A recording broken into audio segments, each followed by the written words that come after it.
Someone threw a Molotov cocktail at Sam Altman's house at 3:45 in the morning. Meta just killed its open source AI strategy, and people are asking whether Anthropic's too dangerous to release model is actually dangerous, or is it just really good marketing? Welcome back, everyone, to AI Front Page. We've got 6 stories, no filler. Let's go. Someone attacked Sam Altman's home, and he responded with a family photo. Now, early Friday morning at 3:45 a.m., a 20-year-old man named Daniel Moreno Gama allegedly threw a Molotov cocktail at the gate of Sam Altman's home in San Francisco's Russian Hill neighborhood. Now, Altman's security team, they put out the fire, and surveillance cameras, well, they caught the entire thing. So about an hour later, the same person, they showed up at OpenAI's headquarters in Mission Bay, and they threatened to burn the building down. Police, of course, arrested him on the spot. Now, nobody was hurt, but what happened next is what made this story bigger than just, a police blotter item. Altman went ahead and published a blog post that same evening. He shared a rare photo of his husband and their son, and he wrote, quote, "Normally we try to be pretty private, but I am sharing a photo in hopes that it might dissuade the next person from throwing a Molotov cocktail at our house, no matter what they think about me." Then he got candid. He acknowledged that fear and anxiety about AI is justified, and he called it possibly the largest change to society in a long time, perhaps ever. Then he went ahead and he admitted mistakes, and he called himself conflict averse and said that trait has caused great pain for me and OpenAI. And he referenced the messy 2023 board situation and said that he's not proud of how he handled it. Then he dropped the line. He compared the AI industry's internal power struggles to a ring of power. Dynamic, similar to Lord of the Rings. So his point was that AGI, it shouldn't be controlled by any single person or company. And the only solution, he said, is to share the technology broadly and make sure democratic systems stay in control. Now, this happened just days after a major New Yorker investigation into Altman's leadership based on over 18 months of reporting and 100 interviews. Now, Altman, he called the article incendiary, and he suggested that it may have actually contributed to the attack. So this incident, it sits within a larger pattern. Now, earlier this week, there was a shooting at an Indiana elected official's home with a note that read, "No data centers." Anti-AI protesters have been escalating significantly in San Francisco, and an NBC poll found that AI is viewed less favorably than ICE. Yeah, the immigration agency. So the AI backlash, it isn't theoretical anymore. It is showing up at people's front doors, and regardless of what you think about Sam Altman or even OpenAI, a firebomb at someone's home with their family inside is a line that should never be crossed.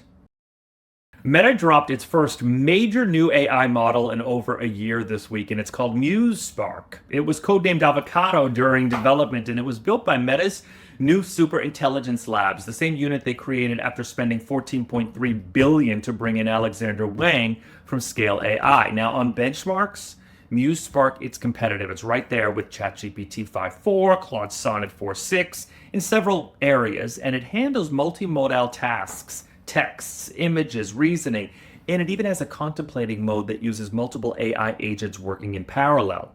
So it's rolling out everywhere: WhatsApp, Instagram, Facebook, Messenger, as well as Meta's Ray-Ban AI glasses. But the real headline, it isn't the model. It's what Meta did to the open source community.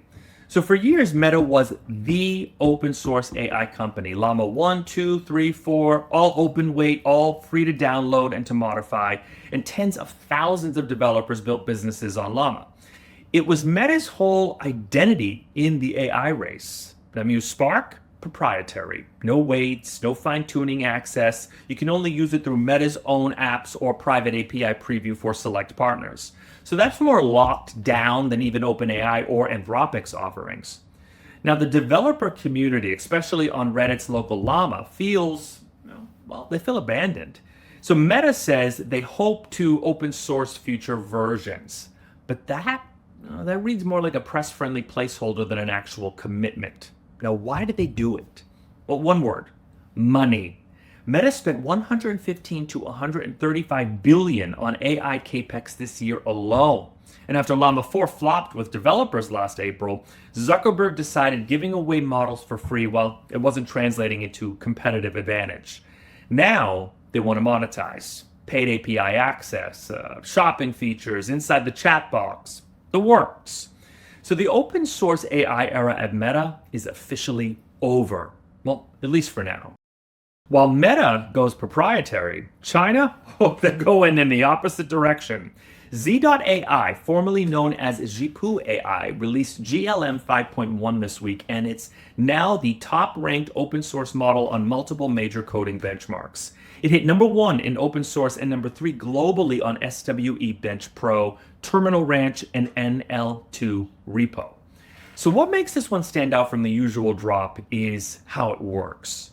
GLM 5.1 is designed for what they call long horizon tasks, meaning you can give it a complex project, you can walk away, and it's going to run autonomously for up to 8 hours, refining its approach through thousands of iterations. So that is not a chatbot, answering questions. That is closer to an AI engineer working a full shift. And this is the pattern that we keep seeing. US companies, they're pulling back on open source. Meta is going proprietary. Anthropic, they're restricting Claude from third-party tools. OpenAI is locking down features behind paid tiers. And then meanwhile, you have Chinese labs that are pushing these open models that compete with the best closed ones. DeepSeek V4 on Huawei chips. Qwen 3.6 Plus from Alibaba. And now GLM 5.1 from Z.ai. So if you're a developer who is looking for powerful, free, open models, well, the options are increasingly coming from China. And that's a dynamic worth paying attention to. If you've been watching AI Front Page but haven't subscribed yet, come on, now's the time. We do this twice a week and the stories, they just keep getting wilder. So hit subscribe so you don't miss one. All right, back to the news. Okay, quick robotics segment because there were 3 stories this week that are they're just too interesting to skip. So first we have Unitree. The Chinese robotics company is bringing its R1 humanoid robot to the US market next week through AliExpress. The price? $4,370. Yeah, that's not a typo. Under $5,000 for a humanoid robot that can literally do cartwheels and run downhill. They're aiming to ship 10 to 20,000 units this year. So we are officially entering the era where a humanoid robot costs less than a used car. Second, a Palo Alto startup called Syncere went viral with a robot called Loom, and it's disguised as a floor lamp. And it looks like a normal high-end lamp just sitting in your living room, but when you activate it, robotic arms extend out and it starts folding your laundry, straightening your pillows, making your bed. So their bet is that people will accept robots in their home if they don't look like robots. Pre-orders just opened, shipping this summer. And third, Clone Robotics unveiled their roadmap to launch what they're calling synthetic humans by 2028. So these are humanoid robots built on polymer skeletons designed to look like actual humans' multiskeletal systems. So the company says they can manufacture a full android for under $20,000 at scale. That claim, well, it hasn't been tested yet, but the concept videos are genuinely unsettling. So 3 very different approaches: affordable humanoids, disguised human helpers, and human-looking androids. Look, robots, they're not coming. They are here and they're getting cheaper every quarter. All right, this one is juicy because it's got the industry split right down the middle. Last week, Anthropic announced Claude Mythos. Okay, that's their most powerful model ever, and said that it was too dangerous to release to the public. So they restricted access to just 40 organizations for cybersecurity defense under something called Project Glasswing. So the capabilities they described are extreme. Mythos can allegedly scan massive code bases and find security vulnerabilities across every major operating system and every major web browser. It chains exploits together, and it works at a speed that, no human can catch. So the alarm, that's real.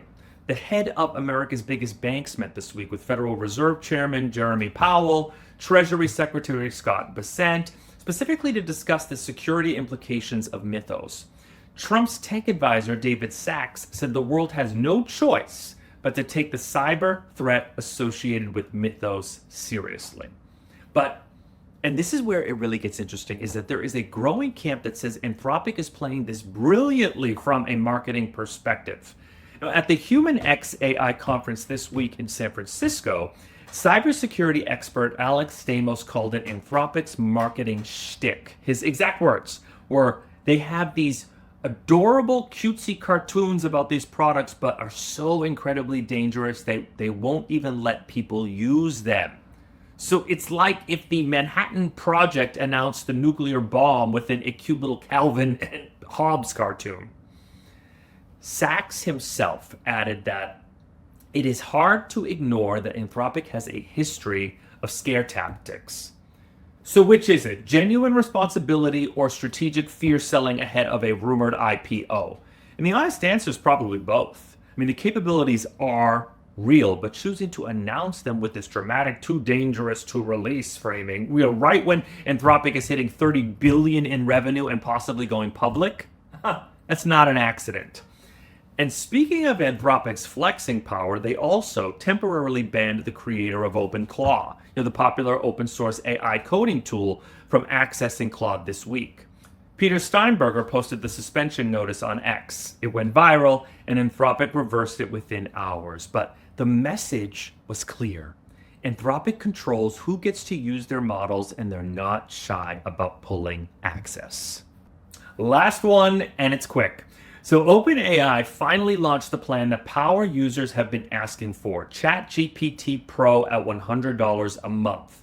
Until now, your options were free with ads, $8 a month with ads, $20 a month without ads, and then the massive jump to $200 a month for the old Pro tier. Now, the new $100 plan sits right in the middle. You get 5 times more codex usage than the Plus plan, and through a limited time promotion running until May 31st, you're actually getting 10 times the codex access.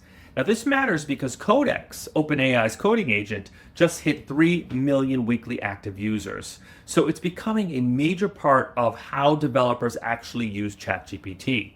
Now, capping it on cheaper plans and then offering more on the $100 tier is OpenAI's way of monetizing their most engaged users. So if you're a developer or a heavy user who keeps hitting rate limits, this is probably what you've been waiting for. Now, if you're a casual user, the $20 plan, well, that'll still do the job.